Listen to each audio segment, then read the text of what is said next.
Salam sejahtera bagi kita semua. Perkenalkan saya Lutfi Gerodis dari Teknik Informatika. Kali ini saya akan membahas materi terkait pemrograman mikro untuk mata kuliah organisasi sistem komputer. Dosen pengampu Bapak Eko Martanto MKOM. Pertama kita mengenal istilah dari pemrograman mikro.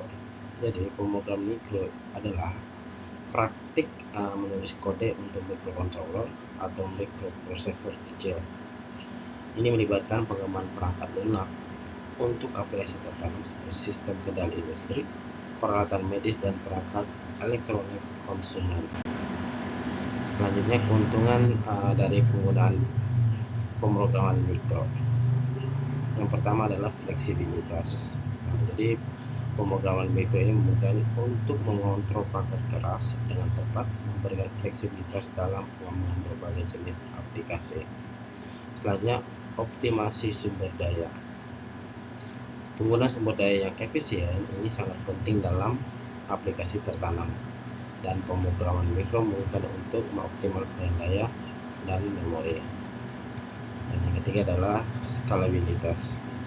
Nah, dengan kita menggunakan pemrograman mikro, aplikasi dapat dengan mudah dikembangkan atau ditingkatkan tanpa harus mengganti perangkat keras yang mendasarinya. Di sini kita akan melihat perbedaan antara pemrograman mikro dan pemrograman desktop. Pemrograman mikro yaitu pemrograman untuk perangkat keras terintegrasi dengan batasan daya dan memori yang ketat, fokus pada kontrol perangkat keras. Sedangkan pemrograman desktop yaitu pemrograman untuk komputer desktop atau laptop dengan sumber daya yang lebih besar dan kekuatan processing yang lebih tinggi. Berikut jenis-jenis microcontroller yang umum kita gunakan.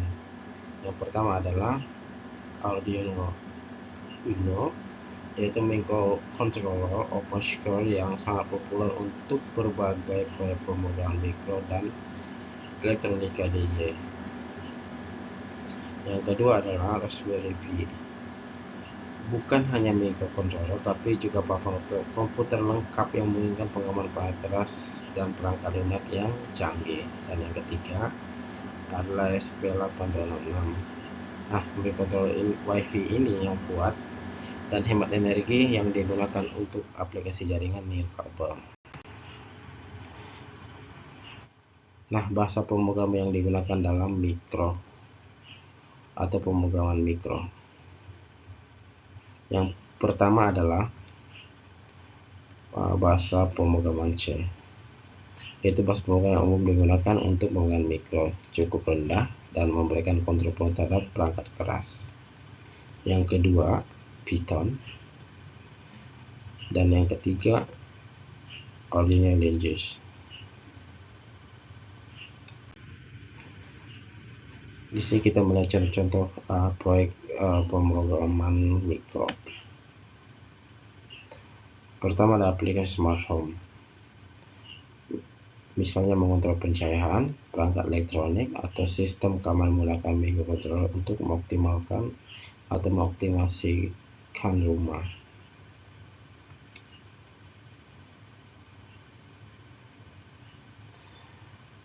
Yang kedua adalah robotik. Jadi untuk pengembangan robotik dan kendaraan otonom menggunakan pemrograman mikro untuk mengatur gerakan, sensor, dan tindakan lainnya. Alat pengukur ruang udara. Jadi microcontroller ini juga atau pemrograman mikro juga atau alat ini juga sering dipakai untuk pengukuran ruang udara.